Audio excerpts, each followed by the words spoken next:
Welcome to the Untoxicated Podcast, recorded from our new walk-in closet. Sheri, we've never had a walk-in closet before.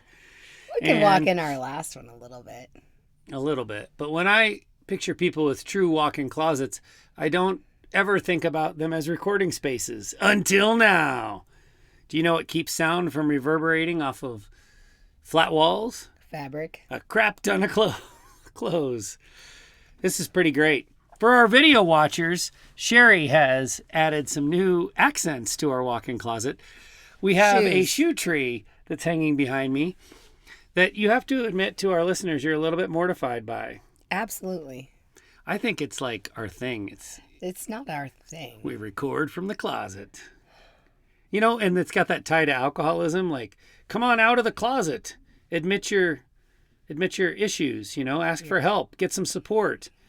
But now here we are, almost 10 years sober, and we're back in the closet, baby. There's lots of fun things we could do in this closet. We should explore some of that besides recording a podcast. Like organize our other items in the closet. I don't want to organize. That's not what I that's meant. fun. Yeah. I like you've got a big selection of athletic shoes. Just shows how much you like to work out and you like to take walks. You don't have to tell people that you're constantly saying your back hurts because your shoes are for this or these shoes don't last very long or whatever. I listen-ish. Sheri, I want to tell you about something that happened at soccer this week. As you know, I coach high school soccer. We are in the spring, which in Colorado means it's girls' season. And we had our team pictures this week. Now, team pictures is just a huge thorn in my side because it is scheduled for after school the same time when we're supposed to be training. And it's always on the calendar, girls soccer is going to go from 4:30 to 5. Yeah, and it's whatever. Always 5:30 to 8:30, just a window. I mean, nobody ever stays on time. Well, even if you start on time, there's individual pictures, there's the team picture, there's getting out to the spot where we want to do the big team picture. It's just a big rigmarole, and it's right in the middle of the training session, so nothing productive ever happens. But in my quest for emotional safety, I have learned to just say, team picture day, we're not going to get anything done, and I'm going to be okay with that. I'm going to have fun. I'm going to put on the same gear as the other coaches so we all match, and then I'm going to herd cats for an hour and a half, and then I'm going to go home and be good with it. And so that's what happened. But there are some really interesting things that happened at Team Picture Day yesterday. First of all, I like to call it Hair Down Day because on the girls' side, it's literally the only day in, if you include the preseason, like a 6-month period where I see them without their hair and ponytails, or on game days, sometimes braided ponytails. Mm-hmm. But it's hair down, and it's hilarious watching them all, try to get it just right. I really enjoy that. Do you try to get your hair just right? Actually, one of them asked me why I didn't curl my hair for the... I said, we don't put any undue tension, no hats, no bands, nothing pulls on my hair. Fragile, it falls out hair. Fine just by itself. As you know, now that we're sharing a shower in our new home. Sharing a bathroom. Yeah. Full time. What do you call it? The bear den or something? The gorilla cage. The gorilla cage. There's some hair all up in there. What do you miss the most from our house of 21 years? I didn't have to share a bathroom with Matt. For quite a while. Yeah. Even in the rental before the house, but... Oh my gosh, your memory is good. Yeah. Not surprisingly. Nope, not surprisingly. What'd you have to do, clean the drain already? What do you got for me there? I don't know, I might, just because of what I found in the lint contraption of the dryer. And I'm like, maybe I will. Maybe cleaning in the apartment from the company didn't go that deep. But no, I want to ask our listeners... Hairy as an oiled seal, Sheri. I want to ask our listeners, when you are in the shower and it's a tub and a situation where you're not going to be getting your towel wet, do you dry off mostly in the unit and then kind of dry your feet off and then step onto the towel mat that's outside? Or do you just go out soaking wet? Because some people in my life go out soaking wet? For the past 21 years, I had a small stand-up shower, and I showered dried down myself outside of the shower because my elbows were always hitting the sides. In these fancy digs we have now, complete with a walk-in closet, I've taken, 4 showers here? I've dried off in the tub every time and just, like you said, hit the old Tootsies on the way out, and everything has been fine. As is evidenced by, because most of my hair falls out while I'm drying my hair. Yeah. There's been a lot in that tub. Yeah. Yeah. Do you think you can get a black bathtub in our next place so that you can't see the... Actually, I'll be completely bald by then, by the time we move out of here. Or it'll turn gray. So back to my story about team pictures. So their hair is down, and they're all looking just lovely. And there are 2 things from that I want to share with you and our audience. Because their hair was down and they were in uniform, which is a rare thing, they went on a TikTok fest. So during individual pictures, there's lots of just standing around because obviously not everybody is being photographed at the same time. And I looked around that gym where the individual pictures were being taken. There were 8 TikTok sessions going at one point, and they were all 2 girls. I'm really curious from our listeners if they have teenagers. There were never 3 girls in the TikTok. There were never 1. There were never 4 or 5. It was always 2 girls doing some kind of dance with their phone like leaned up against a bleacher. 8 at one time. Yeah, that's a lot of TikToking. And some of the other coaches, because they know we have boys, some of the other coaches were like, do your boys do that? And I'm like, no. I mean, definitely not in front of us, but I don't think they do that anyway. No, remember the other night, Sunday night? What you caught the boys and I doing? No, what did I catch you doing? The sea lion? Oh, yeah. Oh, did you TikTok that? That's I think a TikTok sort of thing. Oh, so our I don't listeners think can go to TikTok and find you sea lioning? No, they don't have TikTok, but like it's an Instagram thing. But boys do different things. Yeah. Not dance, not get your hair all done up and dance. I mean, some boys might. So we go out. Let's not make it but I think that boys do something, but is not usually that kind of dance. So we go outside to the field to take the group picture, the team picture, and the photographer, who it's the same guy every year, very nice man, really enjoy him. He's my age. Looks like he's in his young 50s, and he accidentally said to one of the girls, "Move over here, sweetie," and then he caught himself to his credit, and he said, "Oh, you just remind me of my daughter. I'm sorry I called you that." And she said, "That's okay." And I said to her, "No, that's not okay. You can forgive him, but don't tell a middle-aged man that it's okay to call you sweetie." And she, I think she got the message. She understood what I was saying, and so did he. And I just thought it was a really great experience for all of us. Because here they are, fancied up more than normal. Mm-hmm. They are really trying hard to look their very, very cutest, and to have that acknowledged by a middle-aged man, but then to figure out how to work through that and process that and deny that and say that is not okay anymore. I don't know. Maybe it's just because I'm around them all the time. I'm hypersensitive to this stuff. Like one of the girls said to me about one of the other girls, "Doesn't she look beautiful today?" And I said, well, I'm not going to use that word, but she looks great. She looks great like I always think she looks. And so I don't know. I'm just super careful. I mean, I've been coaching so long, we used to pat kids on the butt. We have come so far from that. And so that was just a part of the experience that I thought was worth sharing. Mm-hmm. Would you, thinking about our daughter a few years ago when she was still a teenager, you would not have been comfortable with her being called sweetie by a middle-aged man, would you? Mm-mm. Knowing our daughter, she would have let that guy know it right then and there that it was not okay to call her sweetie, which is one of the things. Maybe in high school she would have been a little bit more... A little timid? Yeah. I think because at that age you don't really have your voice and you're still under the guise of I need to listen to the adults and everything like that. So I think you speaking up on that behalf lets them know that that's, this is what is fine. You can forgive him, especially since he acknowledged it. Oh yeah, he was halfway mortified. He recognized what he had done. But then, you're giving them the permission. Because I don't think that maybe even then she really would have had that permission to go against an adult. Just like our youngest the other day kind of spoke very kindly, I think, to his coach about her negativity. I mean, he has just grown up advocating for himself because of his hearing loss, and he's just always been really confident of who he is. I think she was a little bit more insecure. I think he did a great job with that. Absolutely. But I'm just saying, like, he's grown up under this guise of advocating for himself in a lot of ways that he carries it on. And maybe it is because he's a boy, and maybe because he doesn't have the anxiety that she did growing up in the household that she grew up in. Yeah. That they grew up in, Yeah.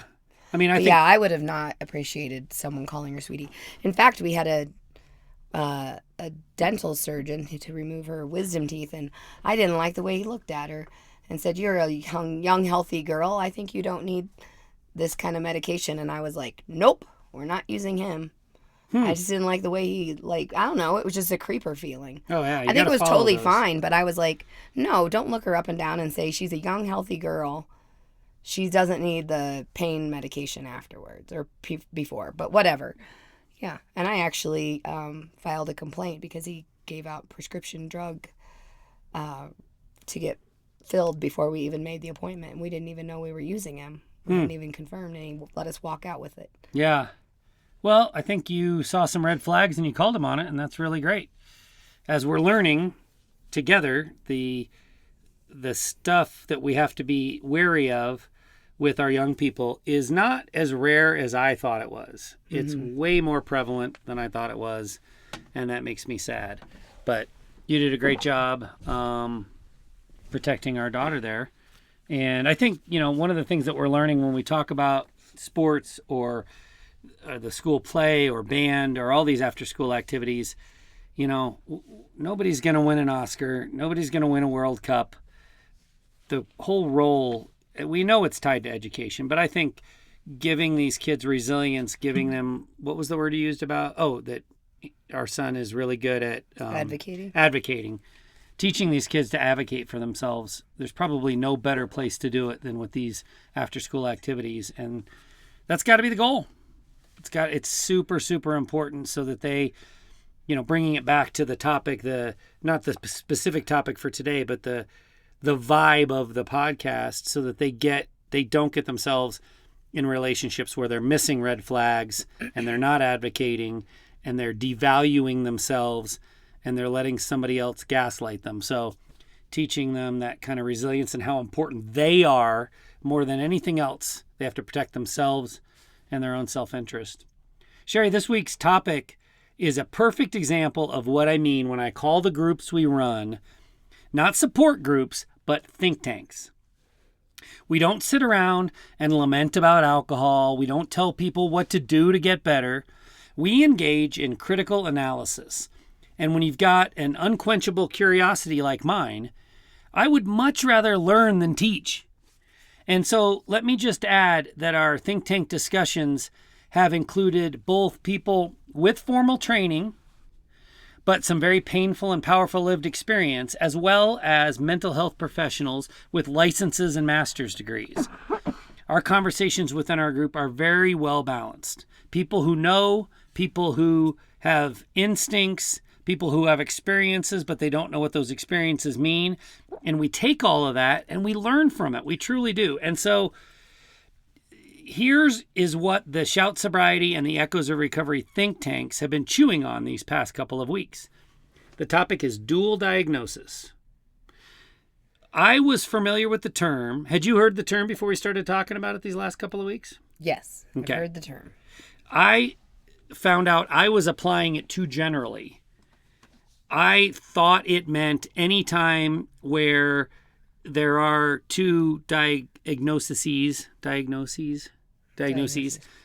whether they be mental health related or otherwise.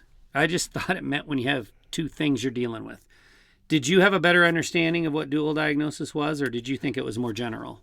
I feel like I thought that it didn't necessarily pertain to addiction and mental health, but I thought it maybe pertained to more of the mental health piece and the addiction versus a physical ailment. Yeah. You know. So So two things, one of them being mental health. You were pretty confident of that. Yeah. Well, you were right. We are going to link in the show notes to an article on the Cleveland Clinic website that spurred our conversation. That was the thing that got the critical analysis going. And so people will be able to read this and they don't have to just take our word for it. But yeah, dual diagnosis in the medical community applies specifically to people with a substance use disorder and another co-occurring mental health condition. So it's not just generally anytime somebody has two things at once. It's actually very specific to substance use disorder. Now, I think it has to evolve over time. We widely recognize now a bunch of behavioral addictions that in previous times were not recognized, like gambling and porn and social media that do not include a substance. I believe in the DSM, the Diagnostic Statistical Manual, whatever it's called, the thing that medical people use for diagnosis. I think gambling is the only behavioral addiction that's officially in there, but a tsunami of inclusions is coming because behavioral addictions are real and they're widely recognized, and it's just a matter of time before we dot the I's and cross the T's. So I think eventually dual diagnosis will not use the word substance use disorder. It'll use some kind of wording around the fact that it's when there's an addiction and then there's also another mental health condition. So that's the way we're going to talk about it here today, whether the addiction is behavioral or substance related. And then there's also a mental health disorder. Does that sound fair? Uh-huh. Okay. First thing I want to talk about is stigma. There is a stigma attached to words like alcoholism, addiction, the formal term alcohol use disorder or substance use disorder. But we live in a cool time and we work in this field in a cool time. And my lived experience has taken place in a cool time in that stigma is reducing. More people are talking about their experiences with addiction. It is less taboo. It is less, church basement, closed door meeting kind of stuff. And we have to give some credit for that to the explosion in social media, the availability of just otherwise private conversations that are now, it's one thing if, Dick Van Dyke, who has talked about his alcoholism, gets interviewed on 60 Minutes. That takes a lot of planning and forethought and coordination. Now, any one of these many, many celebrities who have experienced alcoholism can have a microphone shoved in their face and someone's recording with their phone and that conversation can go viral. So I think as much as we are fearful and concerned about social media addiction and technology in general, there's a huge benefit. It is definitely, undisputedly helped destigmatize conversations around alcoholism. You feel that way? I think, yeah. There's also a crap ton of podcasts where people can come on and tell their story, which is why that's not actually what we do, is just bring people on to tell their alcoholic, their drunky tales, as people like to say. Yeah. Yeah, I think sometimes for a while when you would see celebrities come out and they're like, oh, they're in rehab and, you hear about it and then they fall off the wagon. I guess it kind of would frustrate me in the earlier on. I would be frustrated, why are we, giving so much attention to this person when they aren't actually successful? But now I look at it I think it's opening the eyes to people. Successful in recovery, you mean? Yeah. Yeah, okay. To opening the eyes that it's a really hard thing to do. Yeah, for sure. I remember when I was still drinking and Mel Gibson got in trouble. Got a DUI or something. I don't really remember the details. Mel Gibson's gotten in trouble a couple of times. But at the time, because I was still drinking, I was like, oh, just because somebody gets pulled over for drunk driving doesn't make them an alcoholic. I was justified, because he went to rehab right away. And I remember thinking, just, he made a mistake. He did the wrong thing, but it doesn't mean he's an alcoholic. I was so defensive on his behalf. And now I think with what we know from the people that we've gotten to know, the number of them that have driven when they shouldn't have driven because of alcohol in their blood system, who have evaded consequences for that, myself included, the odds are just that if you do get a DUI, you're probably an alcoholic, because you probably drive drunk a lot to finally get busted for it. Mm-hmm. So anyway, I was just relating. It's a numbers game, Matt. It's a numbers game. It's a numbers game, and it's a bad game, and no one should play it. No one should drive drunk ever. There's also stigma associated with mental health disorders, and I think this one is really interesting when you talk about dual diagnosis, because we talk about alcoholism more. We talk about addiction in general. Everyone's addicted to something, it seems. People are owning that. There are some mental health conditions that are more destigmatized than others. Like, for instance, my conditions, which I'm going to talk about here in a little bit, when I was still drinking, were depression, anxiety, and OCD. I think all three of those are pretty darn destigmatized. Certainly depression and anxiety, those are things you can't go a day without hearing somebody talk about their experience with depression and anxiety. So I think those are well out of the closet. ADHD, I think, largely as well, just because it's gotten so much attention, certainly with children, but carry over to adulthood as well. There are more stigmatized mental health conditions, I believe. Bipolar, for instance, borderline personality disorder, narcissism. Now, narcissism gets thrown around a lot, and, there is true, I think it's called narcissistic behavior disorder or something like that. There is a true, really DSM-worthy, diagnosable narcissistic diagnosis, but it also gets used anytime somebody is self-centered and big ego, they get called a narcissist today. So I think we have to separate the true diagnosis from the behavioral tendencies.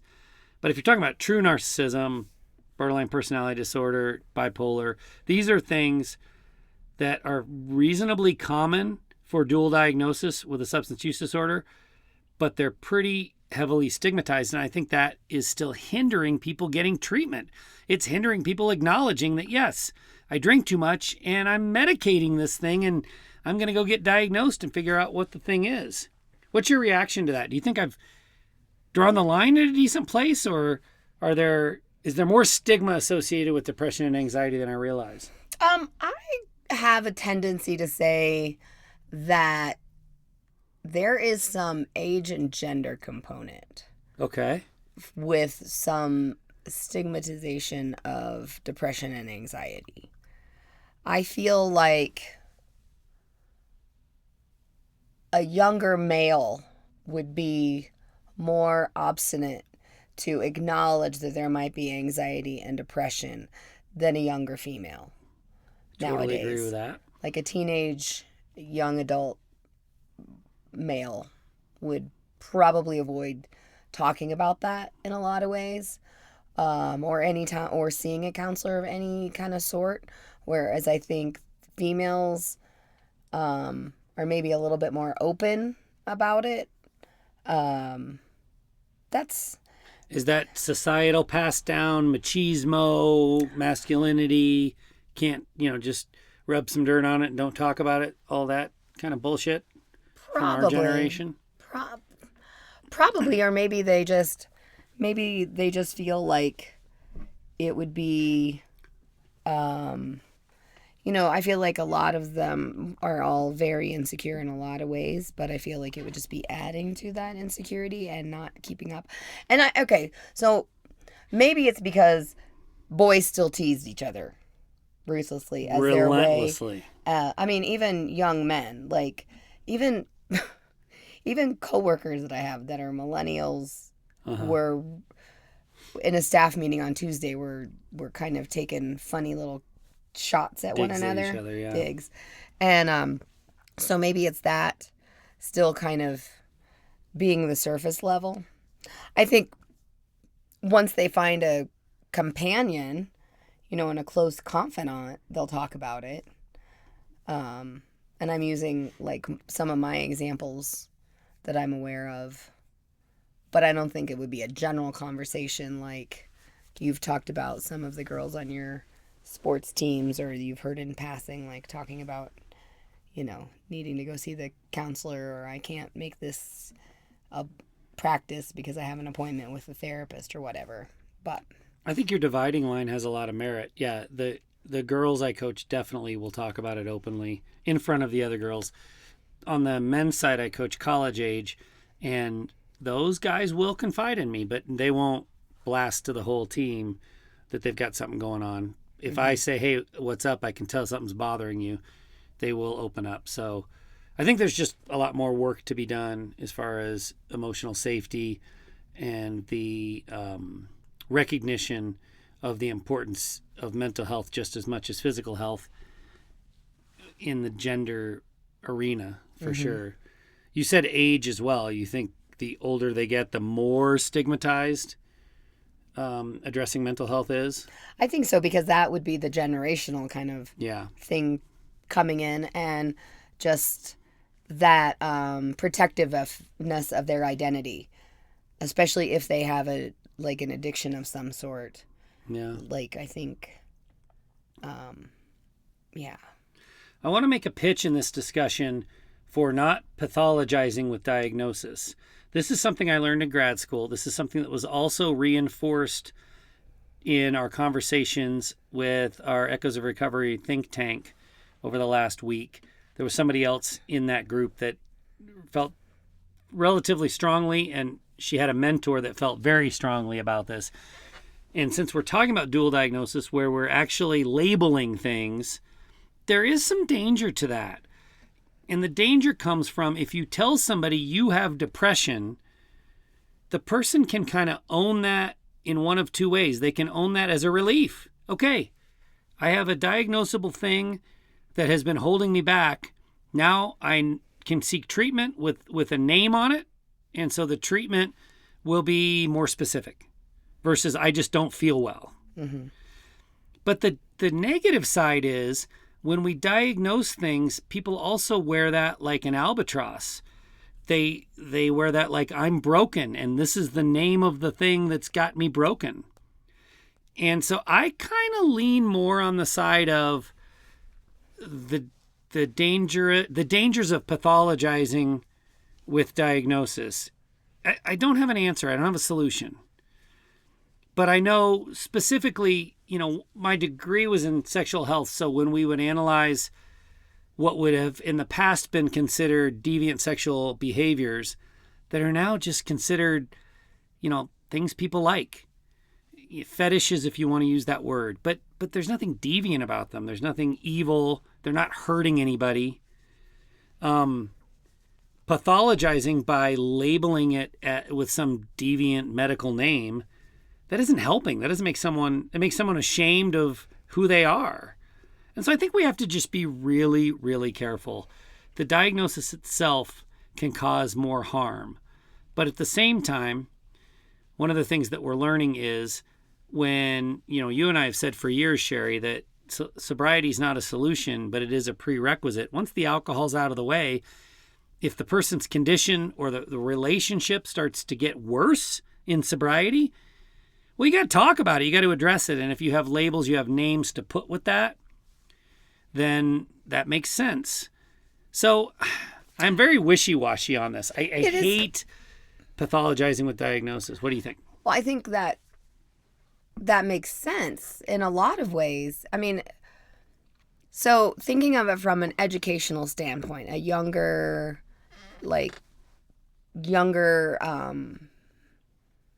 grades, and younger people having a diagnosis like that, sometimes parents or the kids use it as an excuse to misbehave or to excuse certain behaviors, when a lot of this is just, these are rules, and no matter where you are, what your diagnosis is, in a lot of ways, not, for physical differences, but you still have to follow rules. You know what I mean? I'm not speaking very well, but I just feel like sometimes it's an albatross of shame and embarrassment, but it's also used as an excuse for misbehaving. And I guess it could be in any sort of person, oh, leave me alone. Today I'm drinking because I have, depression. or they Would you can't say that possibly expect to follow the rules because they're ADHD. Would you say that it puts people in victim mode? Victim mode or a lack of accountability mode. Yeah. Because they have this diagnosis that they can then give. Like, I'm just thinking of like how schools have these, educational plans and behavioral plans that are all, state mandated and, oh God. They're based on their... Yeah. You can tell I didn't get much sleep last night. I can. They're based on the shit they're dealing with. Yeah. So I just feel like there are a lot of times where I've heard teachers in all grades say, I've had a parent come to me and say, this child of mine cannot possibly follow the rules and behave the way that he's supposed to because of his diagnosis. Yeah. When that's unfair to the other kids and the teachers in the classroom, when there are certain rules. And I just feel like it can happen with adults too, like not being accountable, because it's like kind of makes me think of that. It's not your fault, but it's your responsibility. That's exactly what you were making me think of. That quote from Laura McCowan. Yeah. I mean, like our son, like we have our youngest son, he has a hearing impairment. And so we have meetings all the time, annually for his 504 plan that addresses that. And a number of years ago, one of the school psychologists asked if he would be interested in having some sort of assessments, whether he was OCD or ADD. I mean, he's super duper smart, but like his attention to be able to like hyper focus on something. And I remember him coming to me and saying, I don't necessarily know if I need a diagnosis because I know I have to follow the rules in the class. I know I have to pay attention. And if I'm not paying attention, that's my fault. And then the school psychologist was like, well, that's very impressive of you because like part of it was that he was always chatting with this person. And he says, it's not because I can't hear and it's not because I don't know the rules. It's just I was, interested in chatting with this person. And so they switched seating, whatever. But you know what I mean? Like he, even as a young person in middle school, said, it doesn't matter if I have something, whether I'm more on the spectrum of autism, I'm going to have to fall in line with the rules and the being responsible and being accountable and doing my work. I think that's a really great explanation of successful navigation of this gray area. I think that's the perfect explanation. If the thing that you think you might have or that somebody else thinks you might have is causing you problems and a diagnosis will help define the treatment, then the diagnosis is probably beneficial. But if it's just this thing you got to keep an eye on and you're otherwise very functional and really it's an asset to you if you keep it managed properly, then I think you're fine without a diagnosis. I mean, there is no question. Anyone who knows me well knows I got some issues. And they aren't all super well defined. But they, so far... You have a lot of gray area. I got a lot of gray area. Mm-hmm. But the argument could be made, and I make it regularly, that it helps me get shit done. And so, as long as I'm not annoying the boogers out of the people that I'm with, which I know at times happens, like around bedtime lately, I've been particularly annoying. Get a little second wind there. Yeah. Want to talk when it's Betty time. Ooh, lights out. Ooh, time to talk. Yeah. Like you're having a slumber party. I'm like, shut up. It's sleepy time. So we're making a joke, but it's actually not a terrible, example of if I can recognize that, yeah, it's a little bit of a joke, but that I'm actually annoying you and I can rein it in, great. If I just can't stop talking and it's causing you problems, then it's time to go see a doc about it. Get a diagnosis and get a treatment plan. So the gray area exists. Pathologizing is a fear and something we want to try to avoid, but you also got to fix your problems. So enough about the gray area. When we come back, we're going to talk about the mistake that I have made for years as it relates to the power of time. I think time is powerful, but I was giving it more power than it deserves. But first, we're going to tell you about our sponsors. We are sponsored by SoberLink. SoberLink is the premier remote alcohol monitoring system. combining cutting-edge technology with compassionate design to support accountability in recovery and family law. It's the top-of-the-line handheld breathalyzer. Today we are talking about dual diagnosis. Sobriety is not a solution, but it is a prerequisite for the kind of work to get to mentally and emotionally stable and a healthy place. We need sobriety to allow us to process trauma and to understand the other mental health issues we used alcohol to medicate. And that's where SoberLink comes in. SoberLink helps us move rationally through temptation and provides a track record of success so we can move past the stress of sobriety and work on what's underneath.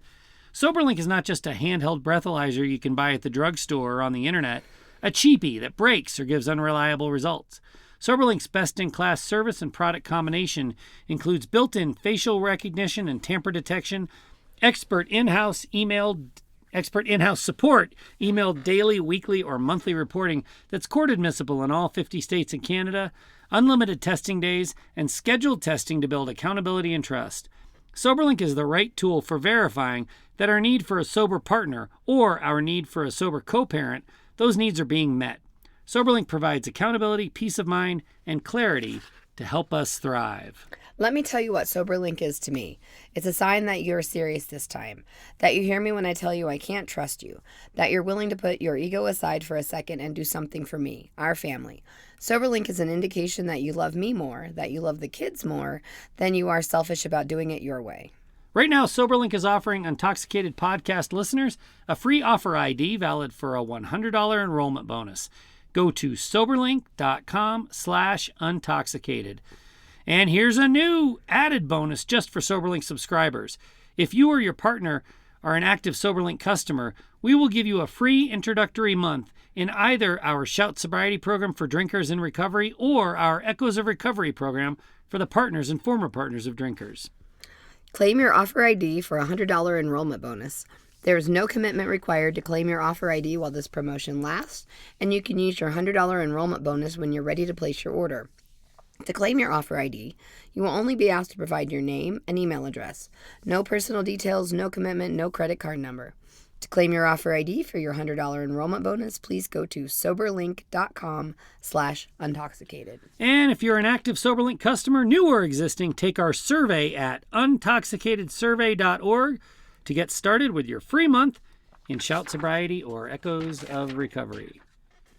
The Untoxicated Podcast is part of a 501c3 nonprofit research organization. We learn from you, our listeners, and especially our Shout Sobriety and Echoes of Recovery think tank participants, and we share with you what we learn. It is a partnership. You are the student and the teacher. You get a sense of belonging, and there is nothing more important to our understanding about the impact of addiction and emotional abuse than hearing from you about your instincts. Right now, we are trying to learn more about your experiences with emotional safety and the opposite of emotional safety, emotional abuse. What role do your instincts play in navigating that? Whether you are wondering if you have experienced emotional abuse in your relationship, or you are wondering if your reactive behavior could be disrupting your family's sense of emotional safety, we have a confidential, easy-to-take survey ready to help you better understand what you've experienced. Our survey will only take a minute or two to complete, and as I said, we will hold your responses in strict confidentiality. Please go to untoxicatedsurvey.org to take the survey. As a thank you for participating in our research, we will share helpful resources including a free ebook, and we will respond to you to share our feedback on your experiences. We respond to each and every survey response directly and confidentially. We offer to meet with you, a 30-minute conversation that is absolutely free. We learn more about your situation, and if it feels like a good fit, we invite you to join us to learn and share and grow and evolve. Free resources including a free ebook, free feedback from us, and a free conversation with people who truly get it. Listen to your instincts and take our survey. Please go to untoxicatedsurvey.org. Okay, Sheri. Your NPR paper tossing. You like my paper tossing? It's our new thing besides the shoe rack hanging behind us, having the paper tossing. And recording in a closet. Yeah. Well, Yep. I think it helps sound quality having all these clothes. It's great. Okay, anyway. I used to think time would heal wounds, Sheri. now I learn that it's not just time, it's work on co-occurring mental health conditions. So when we would meet somebody, the loved one, particularly the partner of an alcoholic, and they would say, my partner got sober and this thing got worse. The depression got worse. The anxiety got worse. The inattentiveness, the lack of focus got worse. And I would say, oh yeah, it takes the brain time to reset. It's widely considered in the recovery community that the kind of byproducts of alcoholism take a year to clear out of the system. And so yeah, just give it that year and things should start to get better.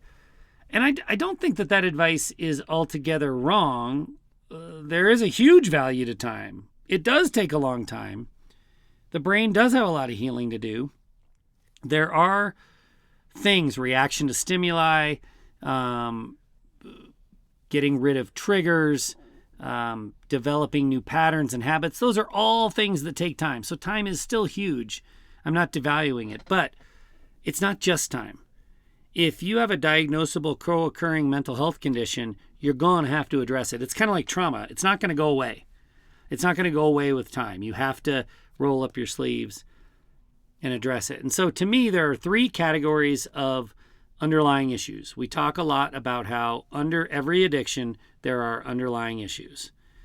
One of the things that I think drives this home better than anything else, I can't cite the specifics of the study, but there was a study done around the Vietnam time period where all these soldiers came back with heroin habits because heroin was prevalent in Vietnam. And the fear was that they'd all have these heroin addictions coming back. But really, those who readjusted to life the best dropped the heroin right away. It was those that had trouble with readjustment that stuck with the heroin addiction. So it lends credit to the idea that there has to be something underlying that the person's trying to medicate. And I definitely feel like that about myself. Had I not had stress and anxiety in my life at a young age, and had alcohol not made me feel really good as it relates to taking away the stress and anxiety, I wouldn't have developed an addiction. It would have been an occasional, teen and 20-something party scenario like it was for you. So the fact that there is an underlying issue related to all addictions, basically all addictions, I think that's hard to argue. To me, there are three categories of underlying issues. Trauma, a wound, as Gabor Mate would call it, that it just has to be addressed. Some kind of stress, which I put in parentheses in my notes, fear, because I've gone on and on about the fact that I think fear is really the only emotion, certainly the only negative emotion. But there's something that's got you scared in real time. So a trauma is a past thing that haunts you. A stress, a fear, a something that you're constantly living afraid of. Or a diagnosable mental health issue. I think those are the three things that could be considered underlying issues of addiction. And I think when we hear people tell their specific stories, we always hear specifics that fall into one of those three categories. What do you think? Is that general enough? Too general? Am I oversimplifying? I think you're oversimplifying some of it. You want to make a counter argument? Well, I think I started kind of getting off track just thinking about you saying if you didn't have a wound or a trauma earlier in your life that you wouldn't have become an addict or an alcoholic. Well, I think you have to have one of these three things to become an alcoholic or an addict. Yeah. One of those three. Yeah. And I'm thinking everybody has like trauma and stress. I think that maybe your brain was a little damaged with the like binge drinking that you did, and it was like hit you, and it just really hit your dopamine level. Like it just, maybe I haven't found I see what you're saying. Maybe I haven't found my drug of choice or addiction of choice. I don't know, like I just feel like there's still so much in the brain world that we haven't like unlocked. So I'm sorry, I've just kind of been hung up there trying to muddle that around. That's really important. Let me clarify. I'm not suggesting that it's a one-to-one relationship where anyone who has trauma, stress, or a diagnosable mental health condition will become an alcoholic or an addict. I'm suggesting that it takes one of those three things to underlie addiction. So you can avoid addiction and still have one of those three things for sure, and more power to you, and God bless you, and I'm excited for you. But if you do have an addiction, the likelihood is extremely high that you're suffering from one or more of those three things. Okay, so we're sort of better on the same page? Yeah, thanks for the little clarification. The Cleveland Clinic article that we've been citing, just, they use a round number. They use 50%. And that number seems really arbitrary. It seems arbitrary because it's such a round number. And it seems arbitrary because one of the things that we know about behavioral health research is there are so many confounding variables. There are humans involved in behavioral health research, and humans are unreliable narrators of their own story. They tell it different if they tell it twice. They sometimes get an inkling what the researcher's looking for and try to either please or try to, go against humans, our prefrontal cortexes get us in so much trouble. So the Cleveland Clinic says that 50% of people with a substance use disorder have a dual diagnosis. And I think that is a completely bogus, pulled out of the sky number with no data behind it. And I would argue that number, if we're just going on anecdotal evidence or gut instinct, that number is really low. And that way more than 50% of people who suffer from a substance use disorder probably have a dual diagnosis. From what you've seen in our think tanks, with the experience you've had communicating with people directly, I don't know, Sheri, do you think that the drinkers more than half the time have something else going on underneath there? I think so. I mean, especially if you're counting complex childhood traumas and things like that, or PTSD of some sort. I feel like, there are reasons that, I'm going to use your favorite word, maladaptive coping mechanism, that gets you over the hump. Getting aroused here in our closet, hearing you speak my language. And so it gets you over the hump. Just ignored that. Yeah, that's what we do. Are you talking about humping now? Okay, go ahead. I'll be quiet. This is an example of recognizing that I've pushed it too far. We don't need a diagnosis. The diagnosis is assholery. Just shut up. Okay, go on. You please. So I think because, it could be insecurity, but why do you have insecurity when you're a teen and you're going into a party and drinking? Well, maybe you have insecurity because you had this or that, or, there has to be kind of a foundational piece. Yes, a lot of teens are insecure, but I also didn't walk into every party needing to be drunk so I have confidence. But I think that some people do, and so then that becomes the maladaptive coping mechanism. But what is driving their issue with self-esteem, other than some teenager stuff? But if it continues on into adulthood and you need that lubricant, but is it the anxiety? Is it a social anxiety? Is it, insecurity because of being emotionally or verbally abused? So I feel like it's really, really low. Or that's a really low number, 50%.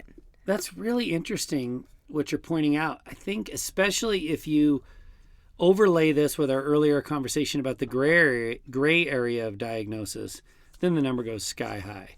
If the person's got something that's a little different than I hate to use the word normal because I don't want to pathologize people as abnormal. But if they've got something going on, whether it's got a specific diagnosis or not, the number is probably way higher than 50% of people with a substance use disorder also have some mental health. Let's not call it a condition because that kind of presumes diagnosis. Let's call it an issue, some mental health issue that they're dealing with. Mm-hmm. Probably sky high, bigger than 50%. Thanks for bringing the gray area back in. That's good stuff. You know me. And I love my gray. There's no black and white. It's not yes or no. There's always a maybe. Yes. And That's one of the challenges when dealing with the younger version of Matt, the black and white version of Matt. Yes. Let's talk about my case because, there's no topic I like to talk about more than me. Okay. My co-occurring conditions, my dual diagnosis, alcoholism and depression, anxiety, and OCD. I own all 3 of those labels for sure. Now, long-term sobriety and recovery work, I would argue has all but completely wiped out the depression. I still get sad sometimes like anybody does. That's normal. But I do not. That's just life. Exactly. But the debilitating, I can barely get out of bed depression that I was suffering at the height of my alcoholism, that's gone. Would you agree as a partner, as someone who has to live with me? Yeah, the times that when we owned the bakery and you knew that it wasn't a time where you had to go in the morning, but you knew you had to be there, but you were so depressed and embarrassed and ashamed about your behavior over the weekend with overdoing it, and you would call and make excuses. And I remember one time talking to your mom about it, and she was like, that's not real depression. He wouldn't be able to get out of bed. And I'm like, okay, well, that's, I think, bullshit. But, he's barely able to get out of bed. And he's going in and he's collecting paperwork and making an appearance and getting back. Mm-hmm. Everybody who has depression doesn't mean they're just locked into their bed. Yeah.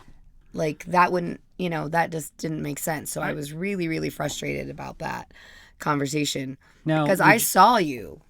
Do you think that with the progression of alcoholism, do you think I would have gotten there? I really think I would have gotten to the point where I wouldn't have been able to get out of bed. And I was getting kind of close. Yeah. Hard to remember. It was a long time ago, huh? Yeah, but what I feel like that was sort of weird about you and your experience with drinking, as I like to say, the end of your drinking career, you were not drinking nearly as much as you had been. Yeah. So I don't know if it was just enough to kind of keep you at median level, because I don't think you really overdid it a lot in the end. So I don't know if you would have just limped by with just more rules and me being detached and you just having a little bit to get you through, but not overdoing it and embarrassing. I don't know. I'm really, I don't know. Well, I feel like your standard of your self-impression or your idea of who you were, you had really high standards for yourself. So I think you would have had to drop a lot lower. I think if you had stayed on the trajectory of drinking like you did, maybe, because you had, when our daughter was 5, that's when you were I'm an alcoholic. And you quit when she was for the first time. And you quit when she was 14 or 15? She was a freshman in high school. So 15. So it took you 10 years. Yeah, definitely took 10 years. Yeah. Yes, correct. So I say that first 5 years, even after you admitted that that you were an alcoholic, those first 5 to 6, 7 years, you drank a lot still, even though you had all these rules. So I think if you'd stayed on that trajectory, then for sure. Well, but I think you just had I don't know. You just had a lot of ambition to still continue to work hard. I think it would have taken you a little bit longer, and the continuation of drinking on that trajectory and drinking more and more and more. As Robin Williams defined it, addiction is when we can't lower our standards for ourselves as fast as our behavior deteriorates. And so I think I was somewhere in there. I appreciate the fact that you say I had high standards for myself, but they were coming down. They were coming down. I think coming down fast. I was accepting in myself drinking in the morning, which had always been absolutely no taboo. I was accepting in myself making an appearance in the bakery drunk, which I had not done before. Hungover, yeah, all the time, but actually after, immediately after consuming, or vodka in my coffee mug, that stuff was starting to creep in. But the good news is, let's not go back and relive it to see if I can get to a point where I can't get out of bed. The good news is, with sobriety and recovery work, the depression's gone. So of my 3 conditions, that one is definitely gone. And I would say that sobriety and recovery work has reduced dramatically the amount of anxiety I experience and the OCD. Obsessive compulsive disorder, that one's really tangible for me. At least it feels like it. There are some tangible aspects of it. I used to have to get out of bed several times when we would go to bed to check and make sure that the burners on the gas stove were off and that the refrigerator door was closed. Because like one time the refrigerator got left ajar, and our refrigerator was old enough that it doesn't have the alarm on it when it gets left ajar, and like food got ruined. And so after that happened, I had to check the refrigerator a lot. Another example of that, we had an electrician do work at our house, I don't know, 15 years ago. And he said the leading cause of house fires is beds being on top of extension cords. And I was like, that's it. That's all I had to hear. And for a long time when I was a drinker, every single night I went to all the bedrooms to make sure there were no beds on extension cords. And then in sobriety, any furniture, and that they were all plugged in. In sobriety, I got to the point where I could just do that once a week. Yeah. What a win. What a win. Down from every night to once a week. If I think our listeners might enjoy this, if I ever wanted to drive Matt nuts, which you do sometimes. Which I do. I lay in bed and I'm like, did I turn off the stove? And then you have to get up. And then you would recheck everything, all the routine. That was like several years ago. You had to do your whole routine. Yeah. You couldn't break the routine and just go check the stove. But you can still get me out of bed. But I can still get you out of bed to go check the stove. Yeah. You can't just say, yeah, I checked it before I came into bed. Yeah. You're like, I don't know. Did I check it before I came into bed? I don't know. Now I'm concerned. I would say that the anxiety work is the most complex of my three conditions, my three co-occurring conditions. That's the one that persists and lingers. And I have to do a lot of work to remind myself that everything's going to be okay. I've made it this far. I've lived this long. The likelihood of something taking me down is a lot lower. The three things I tell myself to deal with anxiety are that no one's going to know me in 150 years. They're not even going to know of my existence. My great-great-grandchildren won't know my name. I'm not going to leave some mark that, any contribution I make to the discussion around alcoholism and emotional abuse will have been eclipsed by people building upon it by that time. So I will have basically been erased from history in 150 years. That's helpful because then I go, why am I stressed about this? Nobody's going to give a shit. That's really helpful. Also, knowledge that people on their deathbed, they never wish for more time at work. They wish for more time with their family. That helps me keep my anxiety in check. And also, a big one for me is just time. I'm 53 and nothing's taken me out yet. So whatever the thing is I'm worried about today is unlikely to crush me. So those are really helpful with the anxiety. But just anxiety is constant work in progress. Sheri, do you think it has been suggested by our kids from time to time that maybe I should get tested for ADHD? Do you think I have ADHD? Another really, really common co-occurring condition related to dual diagnosis and substance use disorder. The little that I know about it, no, I don't think so. I think it's more of an OCD. Yeah. You get locked in on something and that's your thing. Yeah. So kind of hyper-focus instead of hyperactivity. Yeah. Because I think ADHD has two components. Attention deficit is when somebody just can't stay on task. They're often super smart. They've got great ideas, great capabilities. They just can't stay focused. Mm-hmm. And they bounce from thing to thing. And then the hyperactivity piece, that you see in kids a lot. Maybe there's a little of that when you turn out the lights at night. I'm like, hey, let's talk. Mm-hmm. I think it's just a second wind. Yeah. ADHD is super common from what we've learned, again, with our conversations in our Shout Sobriety and Echoes of Recovery think tank. Super common. And one of the reasons, this goes back to Gabor Mate's definition of addiction. Gabor Mate, addiction expert, says that addiction occurs when someone is getting short-term relief from a behavior or a substance, but that there are long-term negative consequences, and that person has trouble stopping the thing even in the face of the long-term negative consequences. That's why I love the term maladaptive coping mechanism. The thing is helping someone cope. It's giving them short-term relief, but it's got all this long-term bad shit, and they can't seem to stop. That is a really applicable definition when it comes to ADHD. My understanding of the cases with which we have familiarity around ADHD is that the alcohol actually makes the person feel normal. It quiets their brain. I used to write a lot about, so maybe I do have some ADHD. I used to write a lot about chaotic mind syndrome was what I called it. I can't stop thinking. Most, if not every alcoholic we've met talks about, I can't quiet my brain. I can't quiet my brain. I can't quiet my brain. Oh, alcohol will quiet my brain for me. So there is a medicinal aspect to it. It brings someone into focus. Instead of thinking about 100 things at once, they can focus on one thing.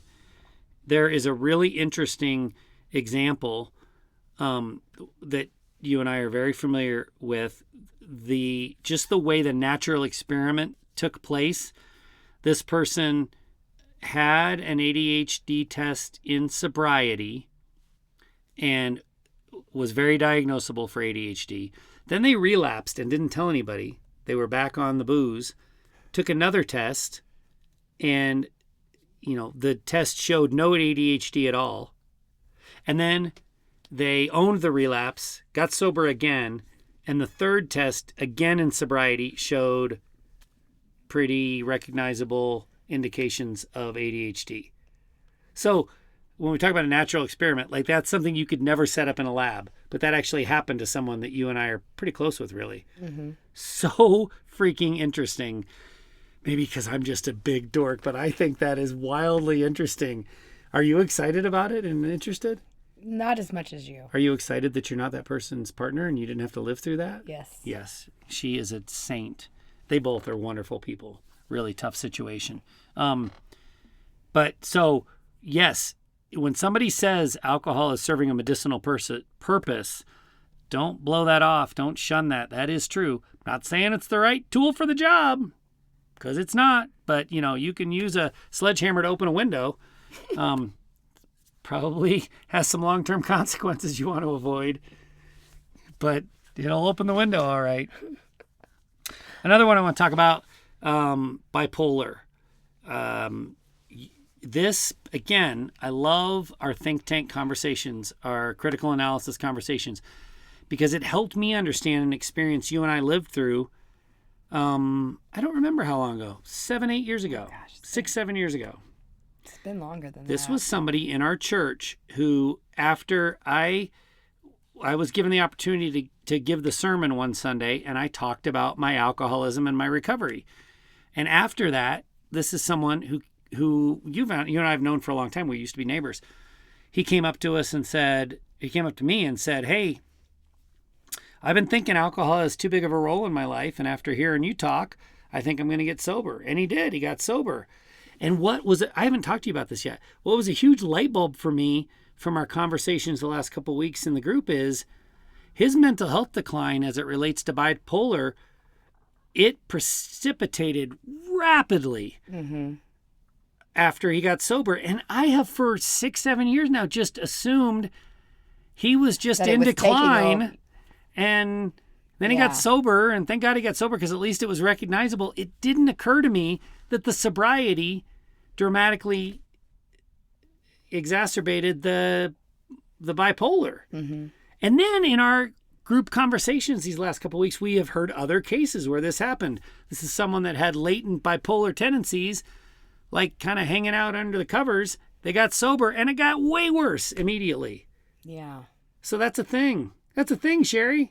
It's a thing. Now, you and I would never suggest that person just needs to go back to drinking. Right, but... Sledgehammer window example. Mm-hmm.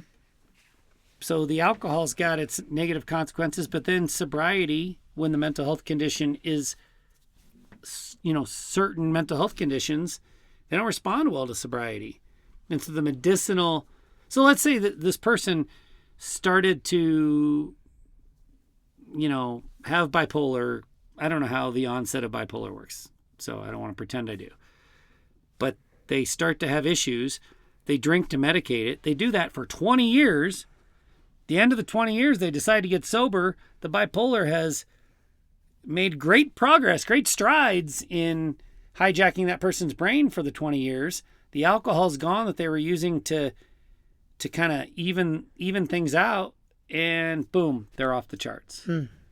Had you thought about that as it relates to the story you and I are familiar Actually, I had not thought about that at all. It's fascinating, isn't it? It is. Not that I had forgotten that story and that situation, but I just didn't put two and two together to think about how his mental health went spiraling almost. Yeah, like he went to the front of the church and took the microphone from the minister, like out of her hand, and said, I got some things to talk about. Had a little bit of a Jesus complex, which is pretty normal with some of these mental health issues. Like when we say spiral, like we're not talking, oh, it looks like it's a little worse. Like we were really worried about him for a while. Yeah.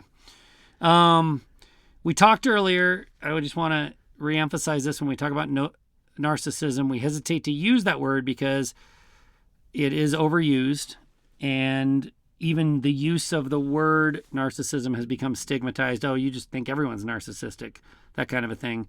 But the fact is that we are witnessing the biggest case of narcissism imaginable taking place on the world stage with President Trump and his power addiction right now. He has a dual diagnosis with addiction to power and narcissism and who knows what else.